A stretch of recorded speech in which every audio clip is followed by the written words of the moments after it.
Hello，大家好，今天想跟大家分享一下我一面堆肥一面种马铃薯的经验。在说这个之前，大家一定要知道堆肥有分两种，一种是 hot compost， 就是热堆肥，一种是 cold compost， 冷堆肥。这两个的区别是 hot compost 因为讲究 brown 还有 green 的比例，所以很多人是用大的堆肥桶来做。堆肥桶里面的温度会很高，可以杀菌，堆肥的时间也比 cold compost 短很多，但是需要人工的搅动来堆肥。在之前的影片我介绍过我用堆肥箱堆肥的经验，如果你还没有看过这些影片，可以点下面的链接就可以看到咯。冷堆肥通常是在没有遮挡的露天，直接把枯枝落叶、厨余、稻草、草屑等东西堆在一个地方，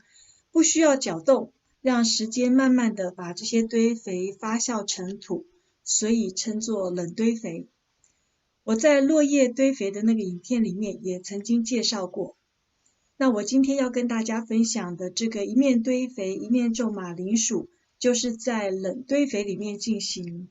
这种冷堆肥也可以在花盆或者是在塑料桶里面做。因为我家附近的松鼠非常的猖獗，所以我去年除了在稻草堆里面种了几个马铃薯之外，我也同时在3个花盆里分别放了2个小的已经发芽的马铃薯。种马铃薯最简单的方法就是把已经发芽的马铃薯拿来种，因为我们都知道马铃薯很容易发芽，一旦发芽，它会产生对人体有害的毒素，不能够再食用，所以丢掉了很可惜。拿个花盆或者是拿个桶子，最下面一层放上落叶、草屑、稻草、厨余或是杂草，然后再放上发芽的马铃薯。之后呢，再把剩下的这些落叶、草屑、稻草、厨余覆盖上去，然后再加上一些旧土。最起码的日照要在3个小时，不用天天浇水，几天浇一次，或者是让雨水帮忙浇水就够咯。马铃薯是非常好种植的一个植物，我开始的时候担心这种边堆肥边种马铃薯，会不会连马铃薯都一块变成厨余分解掉？结果并没有，每个花盆的马铃薯都长得不错。因为马铃薯的生长非常需要养分，加上它是根茎类的植物，需要松软的环境让它的根茎能够茁壮，所以这种冷堆肥中的肥力还有松软度很适合种马铃薯。在生长的过程里面，甚至可以不断的增加落叶来堆肥，下面的马铃薯也会越长越多。我去年是在春天的时候开始种马铃薯的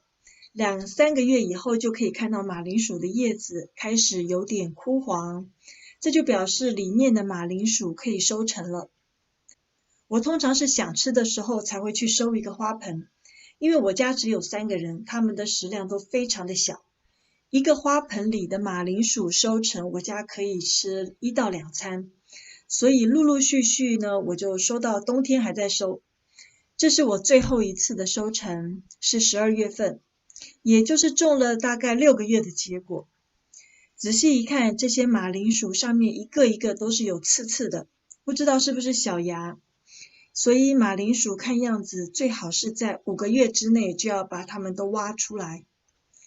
因为上网查不到这些刺刺的是不是马铃薯发芽的前兆，所以我不是很敢吃它，就把它们又重新种回新的落叶草屑堆肥的花盆中，希望在接下去的大雪后，春天看看它们会不会自己再长回来。